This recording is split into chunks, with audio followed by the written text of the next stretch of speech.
Okay, so for section 2.1, we're going to talk about graphs. We want to understand the coordinate system and what it is.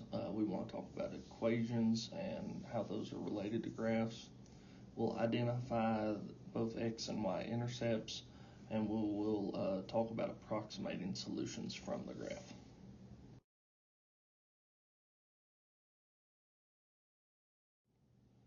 Okay, so first we want to talk about the coordinate system.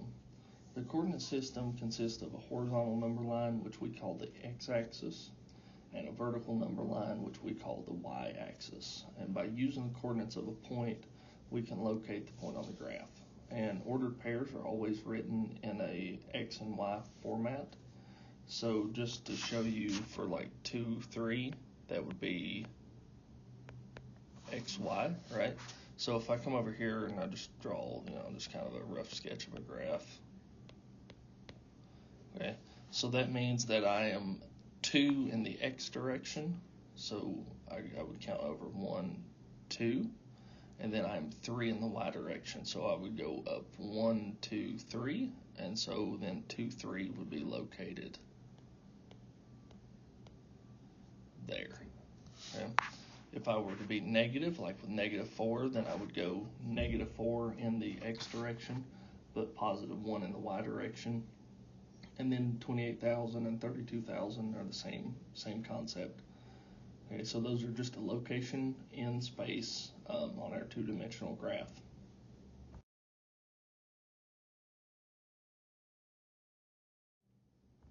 And graphs are always broken up into quadrants. So we have 4 quadrants. Okay, so quadrant 1 is in the top right-hand corner, and then it goes in a counterclockwise motion. So it would go from right to left. So quadrant 2 is in the top left, then quadrant 3, and then finally quadrant 4 in the bottom right. Okay, and so what these can tell us is if we know a location or of a point, depending on what quadrant it's in, we can tell things about the x and y values. Okay, so and I'll say Q1, then we have positive x, positive y. For Q2, we have negative x, positive y. For Q3, we have negative x and negative y. And then for Q4, we have positive x and negative y. So if you know the values of your coordinates, you can identify what quadrant it's located in to at least have an idea of where it's located without actually graphing it.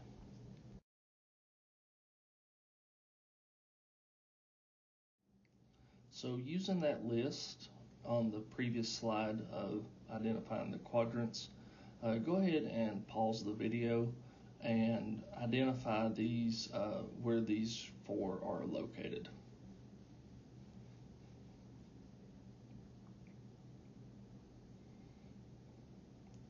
Okay, so assuming that you pause the video and have answers, I just want to go over these. So 412, since both are x and y, both are positive, that's in quadrant 1. And you can identify these as Q1, Q2. The homework might require you to do it in Roman numerals, so it would be I, 2 I's, 3 I's, and then 4 is IV. Okay. So it may require you to identify with Roman numerals, but just back to this. So negative x and positive y, that would be quadrant 2. Negative 18 and negative 20, since both are negative, that's in quadrant 3. And then 5 and negative 12, since we have a positive x and negative y, that is in quadrant 4.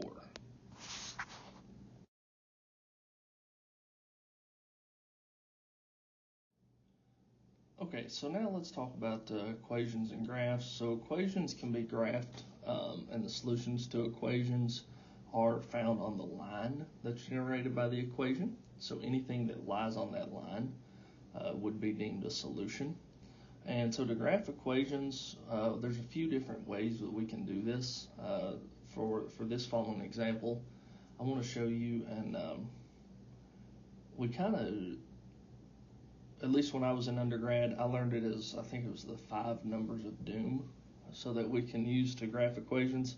But we want to plug in for the independent variable, which is x, and then that will give us a result of a dependent variable y. And so the 5 numbers of doom that we referred, or that I referred to just a minute ago, were -2, -1, 0, 1, and 2. That's usually enough to tell you what the line is doing. Okay, so if I plug in -2 for x, so I have -2 times 2 is -4 plus 5 is 1. So that gives me a y value of 1. -1 times 2 is -2 plus 5 is 3. So that gives me 3. And then I'll pause the video and go ahead and fill out the rest of these.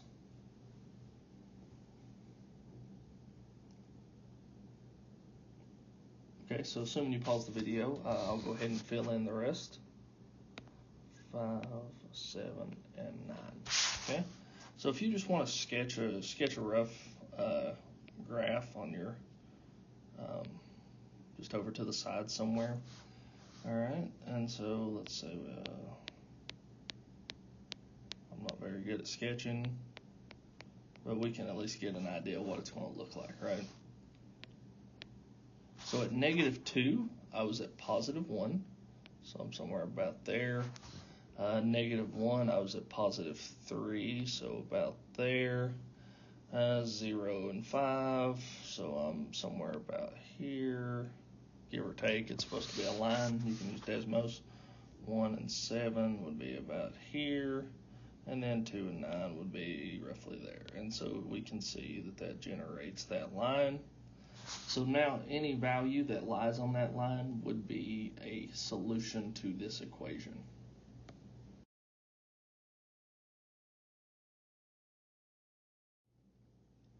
So another way that we can generate equations are using the intercepts, x and y intercepts, or not generating equations, but graphs, without plugging in numbers and getting numbers back out.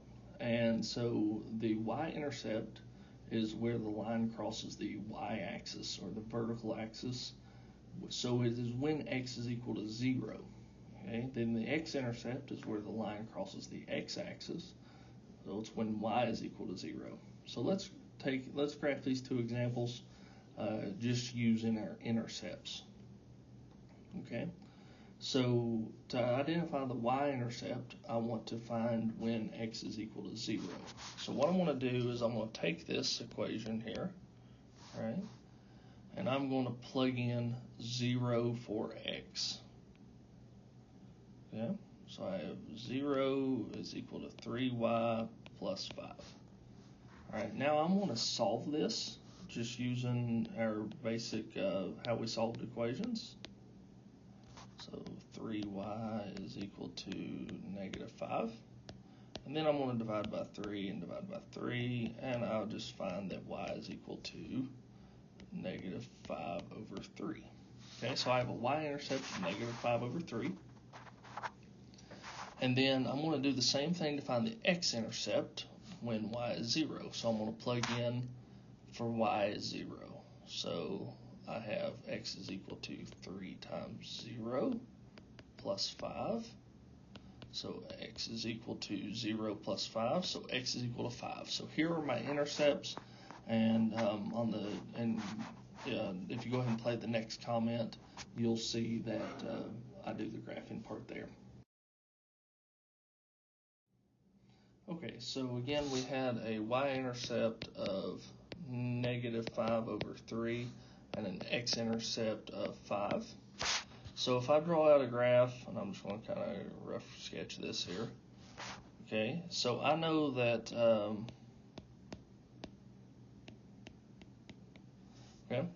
so I know that I have a y-intercept of -5/3, which is almost -2. It's somewhere about there. Okay, and then I have an x-intercept, so I'm going to cross at 5. So 1, 2, 3, 4, 5. Okay, and so now I can just draw a line that connects those 2 points. Of course, I draw a horrible line, but you can tell that that would be the line that would go between those 2 points. And so then that would generate my line.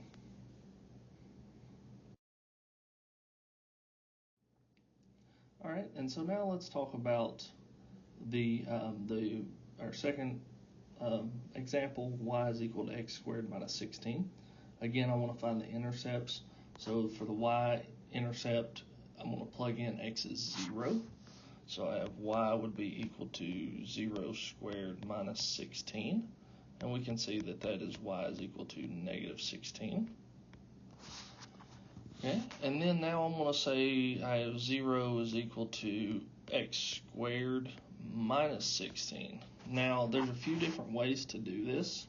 You could add 16 over and take the square root. I'm going to show you with the factoring way, but if you do have questions about this one, just feel free to email me. So if you notice that this is a perfect square because the square root of 16 is 4. So I can factor this as x plus 4 times x minus 4 is equal to 0. And so then I can solve each of these to be equal to 0. So x is equal to -4, or x is equal to,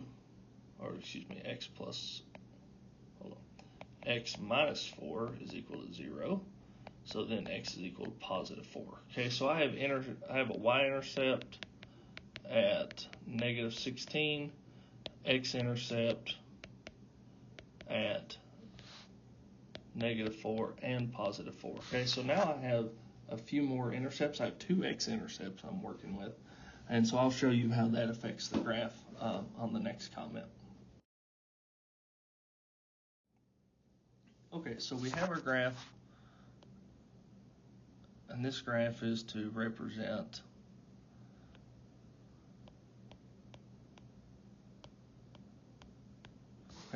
this graph is to represent y is equal to x squared minus 16. So I'm just going to come down here, and I'm going to say, well, -1, -2, boom, boom, boom, boom, and I'm just going to go down to -16, just to save some space. Okay, so I have a y-intercept of -16, so I know that I cross the y-axis at -16. And then I have an x-intercept at -4, which is right here at -4, and at +4. Okay, so since we have a quadratic, and if you type this into your Desmos calculator or any graphing calculator, you will see that a quadratic results in a curve, or what we commonly call a parabola. And so it goes through both the x-intercepts and the y-intercepts on a curve. And so anything that is it kind of makes a U shape. So anything that lies on that curve or that parabola would be deemed a solution to that given function or equation.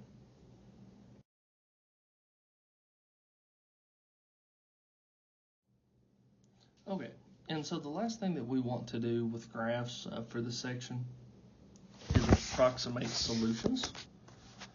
Okay, so we're approximating solutions by pulling numbers off of the graph. So just like I mentioned, if a point or on the line is a solution, or any point on the line would be deemed a solution to whatever function or that we're given.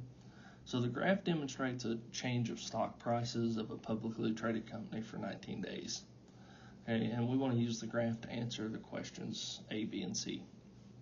So for question A, what was the stock price on day 12? Okay, so I have my days, or my x-axis, and then the stock price is my y-axis, my vertical axis. So I come over to day 12, so day 12 is there, and I'm going to go up until I hit a point, and it looks like the stock price was 11.4, and I'm assuming that's in dollars, but the graph doesn't tell us that it's in dollars.